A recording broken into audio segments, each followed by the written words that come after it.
Dios Padre bueno, en tus manos queremos ponernos en esta hora y por siempre.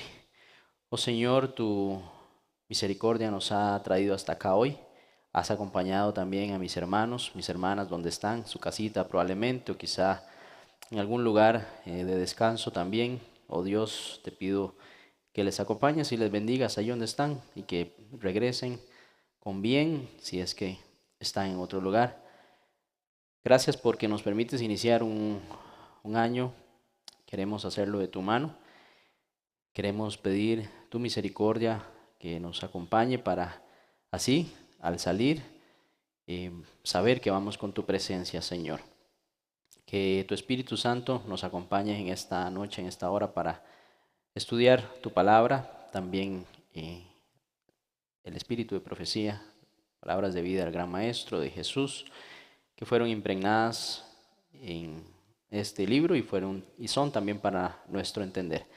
Te lo pedimos en el nombre de Jesús. Amén. Muy bien, familia. Ustedes habrán notado, si vieron un mensajito del chat oficial, donde queremos hablar estos domingos acerca de la palabra de Dios, enfocado en parábolas que el Señor Jesús dejó para nuestra enseñanza y con un enfoque de evangelismo, en el cual, como vimos en el himno, el Señor siempre nos motiva a hacer esto, pues es la gran misión, la gran comisión, recordará usted. Muy bien, voy a compartir pantalla, en algún momento va a aparecer por allí. Y el título de esta serie de temas que estaremos dando son semillas de sabiduría, semillas de sabiduría. Y en este caso, para esta noche, queremos estudiar, o el título es El sembrador salió a sembrar, ¿verdad? Así lo hemos titulado. Como parte de la enseñanza de Jesús, definitivamente fueron las parábolas, ¿verdad? Jesús enseñó en parábolas. ¿Y por qué lo hizo? En la simplicidad de las parábolas se encuentra un método de enseñanza, pues Jesús utiliza elementos de la naturaleza misma que él mismo creó para impregnar curiosidad en las personas y llevar una enseñanza profunda, es decir, en algo que quizá no prestábamos atención porque era parte de la vida diaria de cada quien. En este caso, pues alguien iba a sembrar todo el tiempo y no notaba que ese proceso que esta persona hacía, pues realmente tenía una gran enseñanza, más aún desde el punto de vista espiritual. Entonces, aquí el texto nos menciona del por qué Cristo hablaba en parábolas. Dice: las lecciones objetivas de Dios no se han borrado. Para entonces había mucha confusión, había mucho falso maestro en el cual pues enseñaba sus propias doctrinas cambiadas desde un original a una perspectiva propia, ¿no? Así que, pero eso era la perspectiva del momento. La realidad era que las lecciones objetivas de Dios allí estaban, solo que estaban cubiertas, estaban ocultas. Pero, correctamente entendida, la naturaleza habla de su creador. Entonces, en la siembra de un lirio, de su hermosura, de ahí podían extraerse grandes enseñanzas. En los días de Cristo se habían perdido de vista estas lecciones. Los hombres casi habían dejado discernir a Dios en sus obras. La pecaminosidad de la humanidad había echado una mortaja sobre la radiante faz de la creación. Y en vez de manifestar a Dios sus obras, llegaron a ser un obstáculo que lo ocultaba. Los hombres honraron y sirvieron a las criaturas antes que al Creador. Así, los paganos se desvanecieron en sus discursos y el necio corazón de ellos fue entenebrecido. Eso lo encontramos en Romanos capítulo 1, versículos 25 y 21. De esta suerte, en Israel las enseñanzas de los hombres habían sido colocadas en lugar de las de Dios. No solamente las cosas de la naturaleza, sino el ritual de los sacrificios y las mismas escrituras. Todos dados para revelar a Dios, fueron tan pervertidos que llegaron a ser los medios de ocultarlo. Vea qué interesante. En lugar de ser eso los instrumentos de revelar el poder de Dios y de las cosas que quería Dios enseñar a los hombres, más bien eran los instrumentos que llegaron a servir para ocultar lo que Dios quería enseñarnos. Es decir, fue tan tergiversado que llegaron a ser completamente un fin diferente.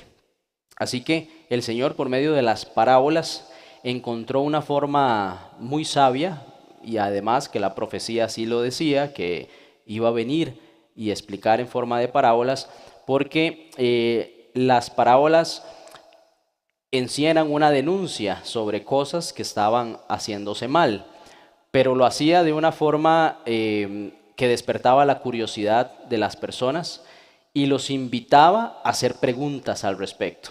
Es decir, no solamente era una exhortación directa, por ejemplo, hacia los falsos maestros, sino que era una forma en la cual denunciaba eso que estaba haciéndose mal y a la vez invitaba a las personas a reflexionar sobre eso y hacerse las preguntas, por ejemplo, de por qué eso había estado siendo enseñado de esa forma.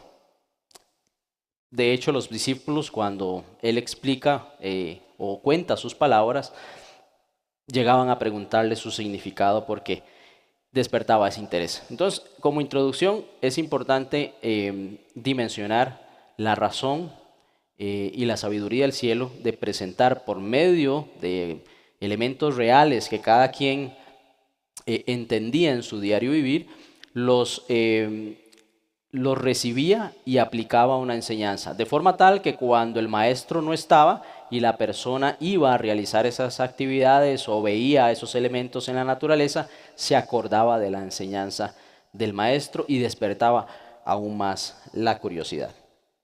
Muy importante.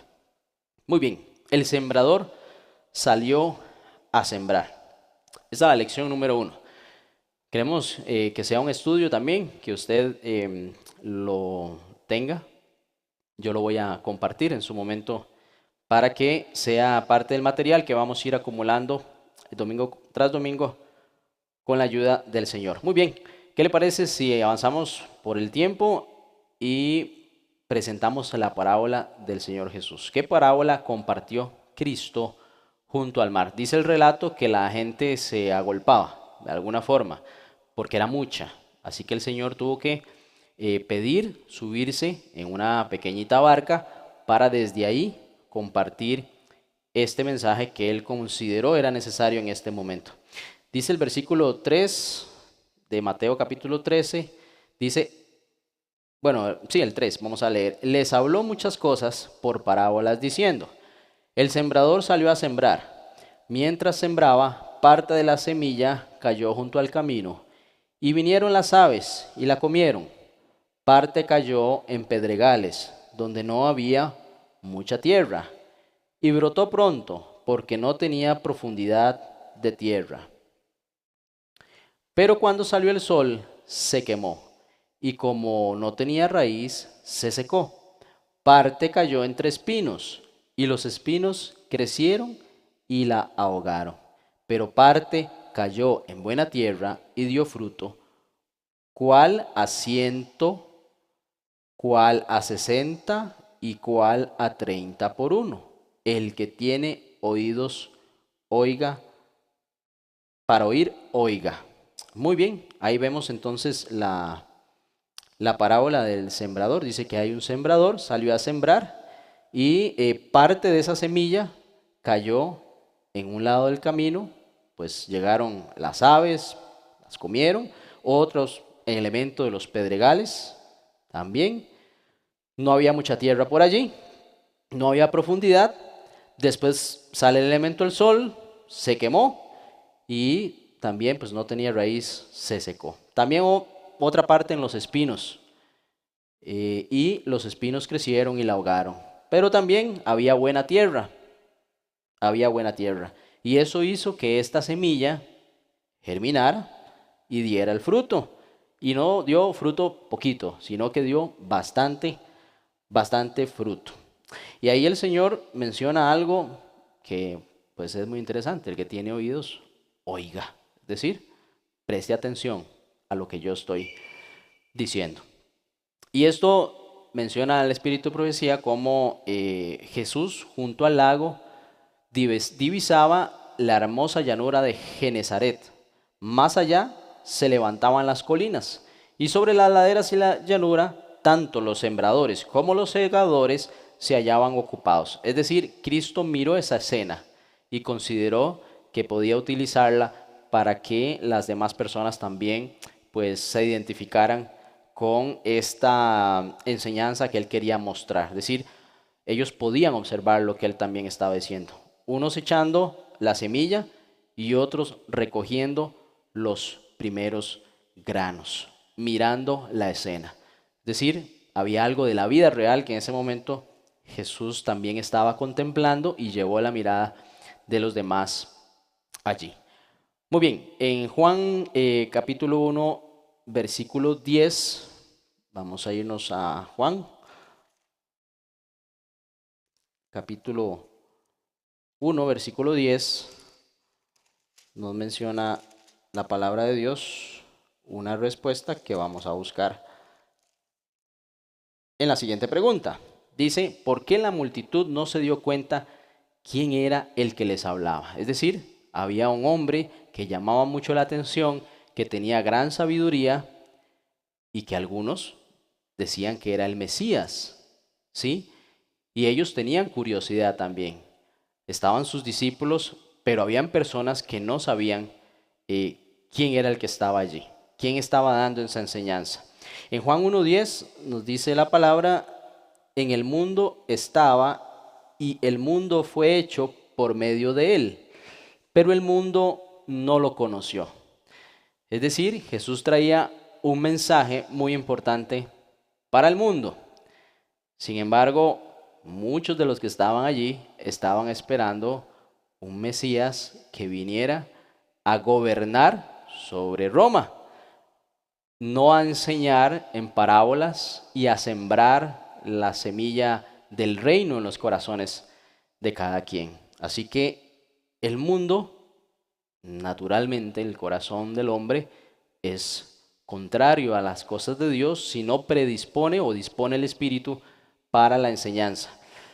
Dice el texto, la misión de Cristo no fue entendida por la gente de su tiempo. La forma de su venida no era lo que ellos esperaban. El Señor Jesús era el fundamento de todo el sistema judaico.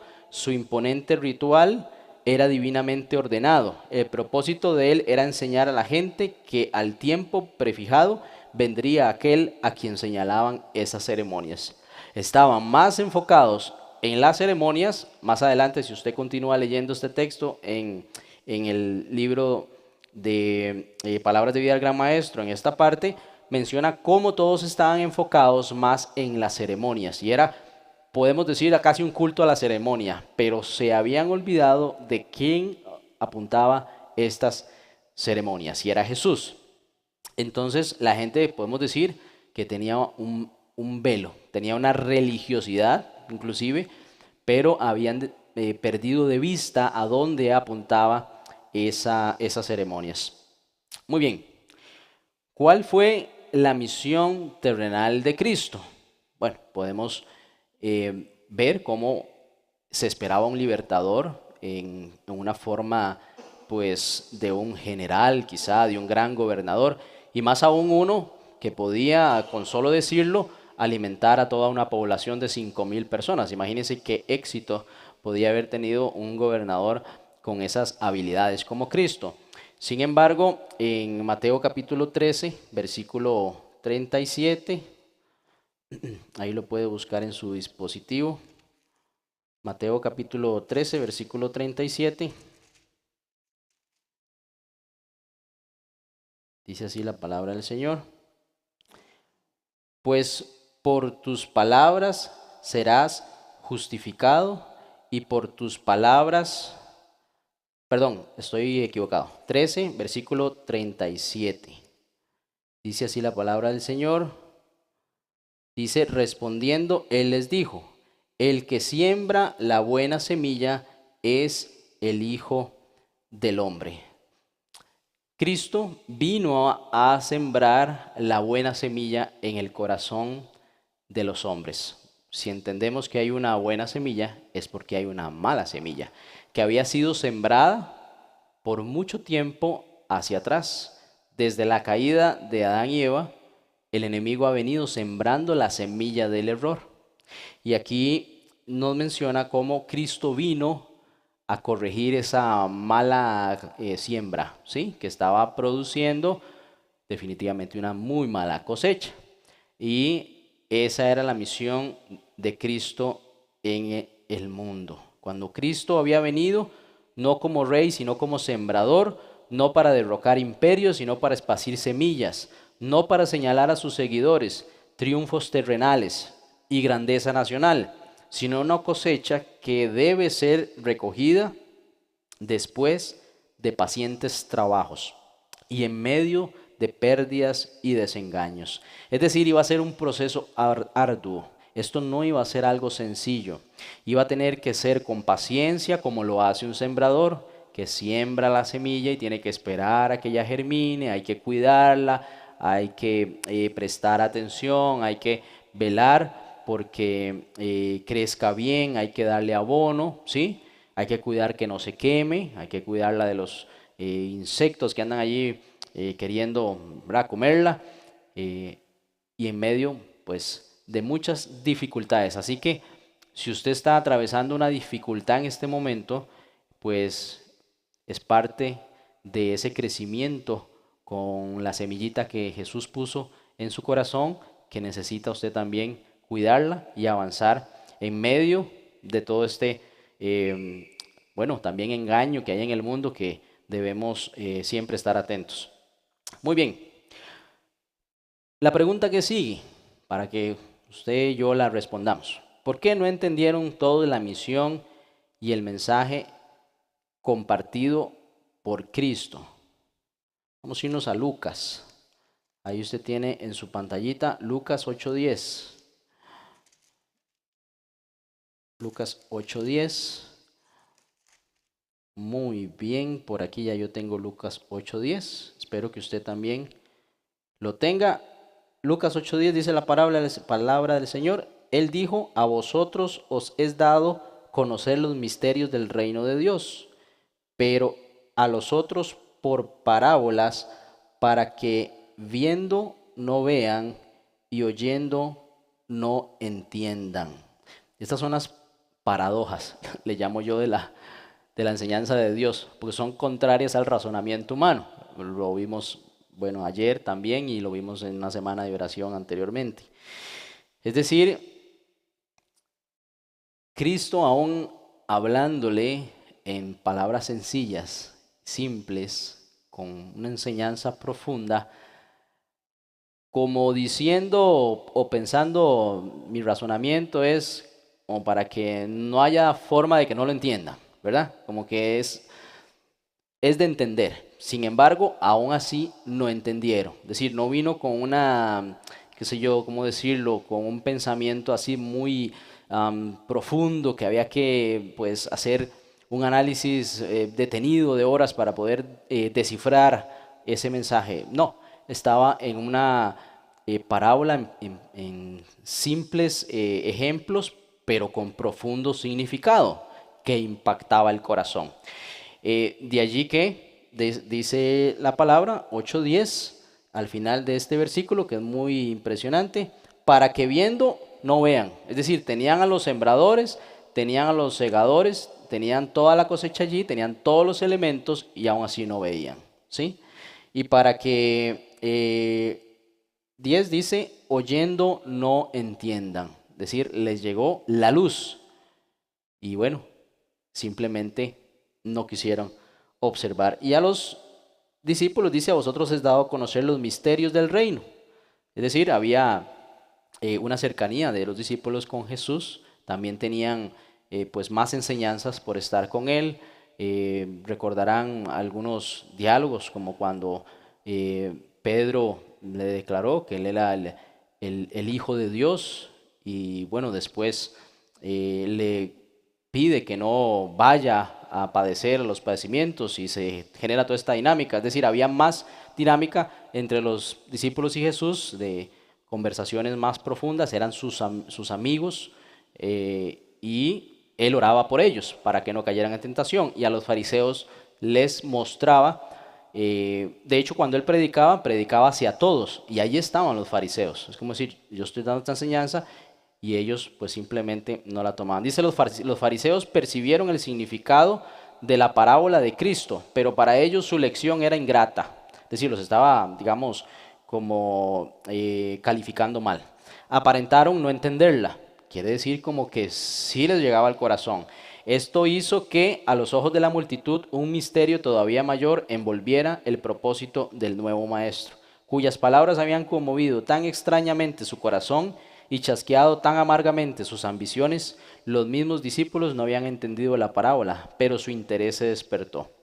Así es decir, ellos recibían esa enseñanza, pero como que no era con ellos, ¿verdad? Aunque entendían que había una enseñanza para ellos, pero eso involucraba una corrección, ¿sí?, de su forma de actuar y de su forma de recibir y de percibir la palabra. Pero había un cambio, y eso es lo que nos cuesta como seres humanos, ¿verdad? Cuando somos exhortados con la palabra, ahí es donde yo, pues, o no es conmigo, es con mi hermano, y de pronto, pues, no tomo yo la decisión que tengo que tomar. Muy bien, esto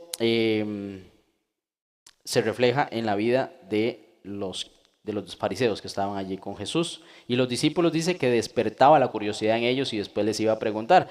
Parece como que también querían entender mejor lo que Jesús había dicho ahí. Muy bien, en Juan 8:32, vamos a avanzar a Juan 8:32. 8:32, por aquí ya estoy yo. Vamos a responder esta pregunta. Dice, ¿qué promesa se les da a los que buscan la verdad con corazón sincero? Es decir, ¿qué promesa se les da a los que buscan la verdad con un corazón sincero? Si hay algo con lo que el cielo puede trabajar, es con un corazón dispuesto a escuchar y a recibir la verdad. ¿Sí? Juan 8:32. Dice así la palabra del Señor. Ya me ubiqué por acá. Dice 32, y conoceréis la verdad, y la verdad os hará libres. Conoceréis la verdad, y la verdad os hará libres. Es decir, la verdad es Cristo. Buscar a Cristo con un corazón sincero nos liberta la maldición del pecado. Nos da entendimiento sobre cosas que antes usted y yo no conocíamos. Dice la palabra, el apóstol Pablo, que hasta juzgamos no al hermano, sino juzgamos lo que vemos con otros ojos, porque antes no lo entendíamos. Lo que para nosotros antes era normal, natural, ahora, una nueva criatura en Cristo, lo vemos extraño, diferente, algo pues que ya no es parte de la vida nuestra. Así que esa verdad se impregna en nuestro entendimiento, en nuestro pensamiento, y realmente es muy difícil ignorar esa verdad. Es muy difícil ignorar esa verdad. Es como darse coces contra el aguijón, decía le dijo Dios, Jesús al apóstol Pablo cuando él iba en contra de eso, que era un llamamiento a la verdad, ¿sí? Entonces, este era el deseo que Cristo quería despertar a fin de poder darle instrucciones más definidas. Les explicó la parábola como aclarará su palabra a todo aquel que lo busque con sinceridad de corazón. Aquellos que estudian la palabra de Dios con corazones abiertos a la iluminación del Espíritu Santo no permanecerán en tinieblas en cuanto a su significado. Es decir, se abre la mente a una dimensión espiritual. ya no piensa naturalmente. Y cuando ve la palabra, la entiende, la recibe por medio del Espíritu Santo y ya no hay más tinieblas. Es decir, usted y yo podemos caminar en claridad. Y como menciona Mateo 24, hay algunos que tropiezan, serán engañados, es porque no hay luz y tropiezan el camino, es decir, no está viendo por donde está caminando. Eso es definitivamente ver con los ojos que el Señor nos ha permitido ver con luz. Muy bien. En Marcos 4:3, Marcos, perdón, que estoy en Mateo, pero voy para Marcos. Marcos capítulo 4, versículo 3. Vamos avanzando. Mateo capítulo 4. Marcos, perdón. Capítulo 4, versículo 3. Vamos a responder esta pregunta. ¿Qué hizo el sembrador de la parábola para ilustrar lo que hizo Cristo para salvar al perdido? ¿Qué hizo el sembrador de la parábola para ilustrar lo que hizo Cristo para salvar al perdido? Vamos a leer Marcos capítulo 4, versículo 3. Oíd, el sembrador salió a sembrar, y al sembrar aconteció que una parte cayó junto al camino, y vinieron las aves del cielo. Perdón, oí el sembrador salió a sembrar. Me adelanté un versículo. Entonces, el sembrador lo que vino a hacer al mundo fue a sembrar la palabra. Ahora, aquí hay, parece una simplicidad en la frasecita, pero tiene un gran significado. Dice que el sembrador salió, es decir, estaba en algún lugar ajeno, o sea, no estaba en el mismo lugar donde sembró, sino que vino de un lugar en el cual pues vivía, estaba en comunión con el Padre, estaba en gloria en el cielo y decide venir a la tierra a hacer la obra de sembrar la semilla. Y nos menciona el texto del libro: en el oriente el estado de las cosas era tan inseguro y había tan grande peligro de violencia que la gente vivía principalmente en ciudades amuralladas. Y los labradores salían diariamente a desempeñar su tarea fuera de los muros. Así Cristo, el sembrador celestial, salió a sembrar. Dejó su hogar de seguridad y paz, dejó la gloria que él tenía con el Padre antes que el mundo fuese. Dejó su puesto en el trono del universo. Entonces, así como sucedía en ese tiempo, el sembrador no sembraba dentro de las murallas, en la ciudad. Podemos entender que por un tema de espacio, por un tema de recursos, sino que salían al exterior, salían al campo, pero había una gran particularidad. Allí habían peligros, habían muchas cosas, podían suceder malas, es decir, estaba fuera de la protección que en las murallas se le podían dar. Así Jesús sale del cielo hacia la tierra para sembrar esa semilla de esperanza, de verdad, en un mundo que estaba perdido, en el cual pues Él también vino a ser tentado, vino a padecer, vino a sufrir, y ahí vemos el ministerio de Cristo y el misterio de la salvación, como en ese acto supremo de amor para con el hombre, Jesús toma forma de hombre y atraviesa por todo ese calvario por su salvación y por la mía. Y aquí vemos este ejemplo de cómo pues, el sembrador sale de su lugar para ir a otro sitio peligroso, pues, lleno de dificultades, para hacer esta obra. Del mismo modo, ¿qué nos pide Cristo? ¿Qué pide Cristo de sus siervos? Mateo 28, 19, ahí usted puede ubicarse en lo que el Señor nos pide a nosotros en la gran comisión. Mateo 28, 19, así como el Señor sale del del lugar donde estaba y vino a esta tierra, así también nos invita a nosotros a salir de nuestra, podemos decir, la quizá comodidad en cierto aspecto, en nuestra conformidad o seguridad en el momento en el que estamos, y nos invita a salir y a hacer realmente lo mismo, que es sembrar la semilla de la verdad en otras personas para que conozcan este evangelio. Mateo 28, versículo 19 dice: por tanto, id y haced discípulos a todas las naciones, bautizándolos en el nombre del Padre, del Hijo y del Espíritu Santo. Así es, está la gran comisión. Jesús nos demostró cómo hacerlo, cómo hacerlo. Y el libro nos menciona, sus servidores deben salir a sembrar de la misma manera. Por ejemplo, cuando Abraham recibió el llamamiento a ser un sembrador de la simiente de verdad, se le ordenó: vete de tu tierra y de tu parentela y de la casa de tu padre a la tierra que te mostraré. Esto es Génesis 12:1. Y salió sin saber dónde iba. Hebreos 11:8. Sí, el Señor nos llama a salir, dice salir, así como Abraham salió, así como Pablo también salió de su lugar y fue a predicar a los gentiles, así nosotros pues debemos buscar salir también de alguna zona que de pronto no estamos pues involucrándonos en evangelismo, no estamos sembrando la semilla.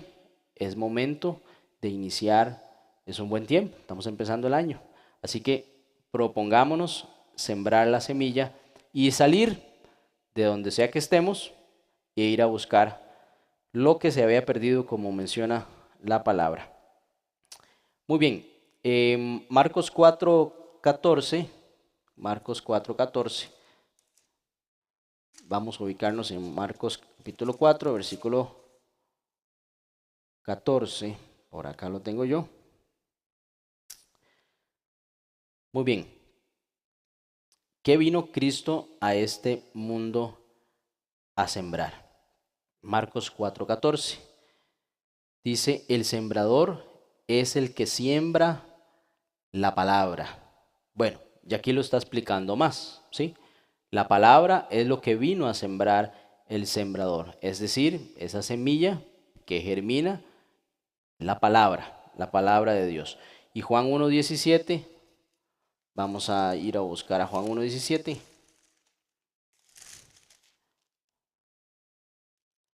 1:17. Porque la ley fue dada por medio de Moisés, pero la gracia y la verdad vinieron por medio de Jesucristo.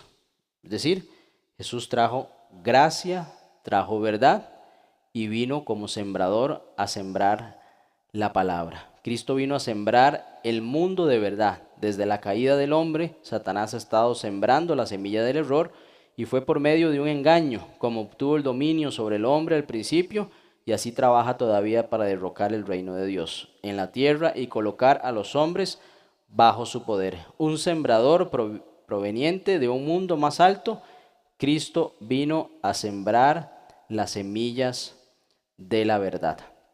Muy bien, el problema que tenía el ser humano era la condenación por no cumplir la ley, no porque la ley fuera mala, sino porque más bien es la ley de amor, la ley de verdad. Sin embargo, Cristo vino a otorgarnos la salvación, el que obedeció la ley de Dios y que nos permite ahora caminar en santidad por medio de la justificación que Él hizo por cada uno de nosotros. Así que aquí menciona un sembrador proveniente de un mundo más alto. Cristo vino a sembrar las semillas de verdad.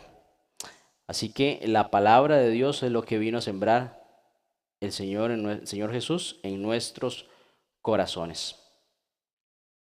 Dice la pregunta: ¿cuál fue la semilla que Cristo sembró que revela la verdad? Vamos a ir a Mateo 13:20.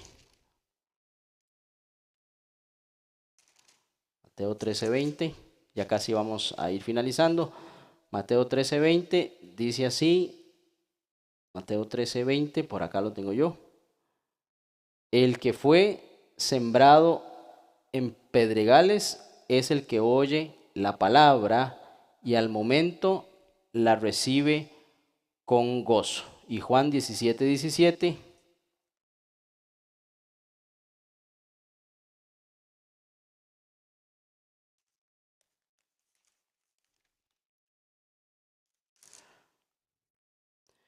Santifícalos en tu verdad, tu palabra es verdad. Entonces la palabra de Dios es la simiente. Cada semilla tiene en sí un poder germinador. En ella está encerrada la vida de la planta. Así hay vida en la palabra de Dios. Cristo dice, las palabras que yo os he hablado son espíritu y son vida. El que oye mi palabra y cree al que me ha enviado, tiene vida eterna. En Juan 6:63, en cada mandamiento y en cada promesa de la palabra de Dios se halla el poder, la vida misma, por medio de los cuales pueden cumplirse el mandamiento y la promesa. Así que la palabra de Dios es la simiente, la simiente. Las palabras que yo os he hablado son espíritu y son vida. Y cada palabra germina y hay vida en sí misma, dice. Eso es precioso. Vamos a avanzar. Dice, ¿cuál es el resultado de la semilla de la palabra de Dios que madura en el corazón? Vamos a buscar segunda de Corintios, aquí lo tengo, capítulo 3, versículo 18. Dice, ¿cuál es el resultado de la semilla de la palabra de Dios que madura en el corazón? Capítulo 3, versículo 18, dice, no mirando las cosas que se ven, sino las cosas que no se ven.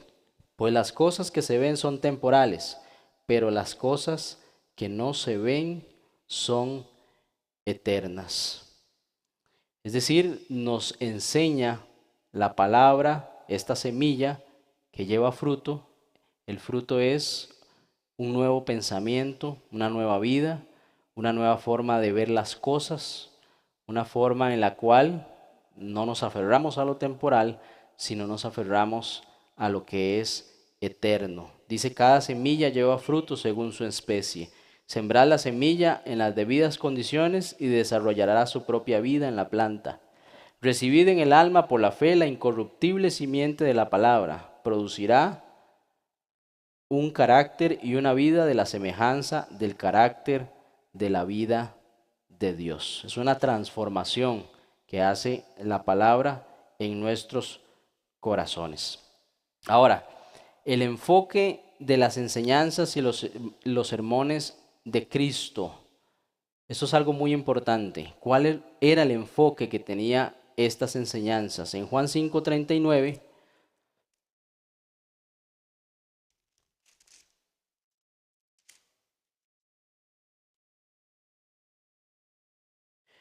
nos dice así la palabra del Señor: escudriñad las escrituras, porque a vosotros os parece que en ellas tenéis la vida eterna, y ellas son las que dan testimonio de mí.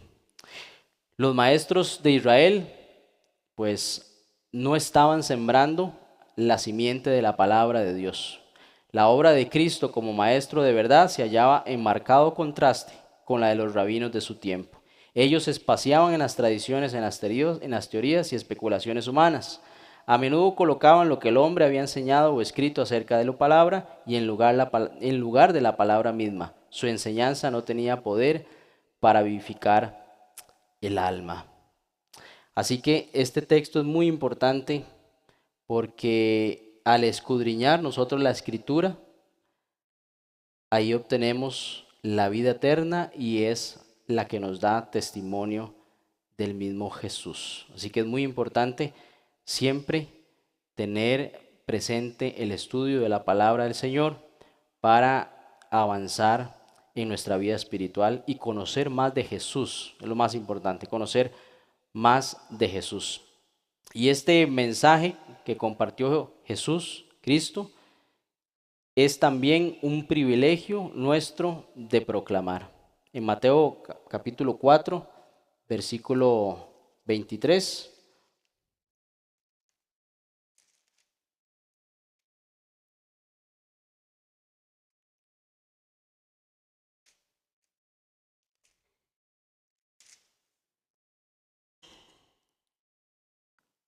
Mateo capítulo 4, versículo 23. Recorría Jesús toda Galilea, enseñando en las sinagogas de ellos, predicando el evangelio del reino y sanando toda enfermedad y toda dolencia en el pueblo.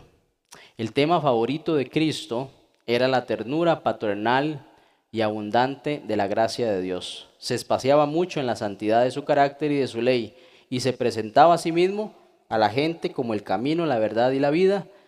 Que sean estos los temas de los ministros de Cristo.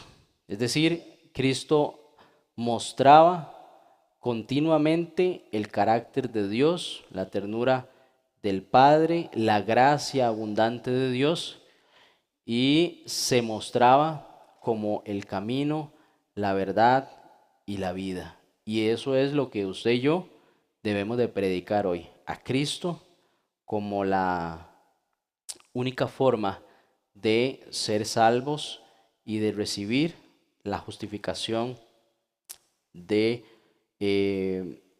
la redención de nuestra vida y el perdón de nuestros pecados.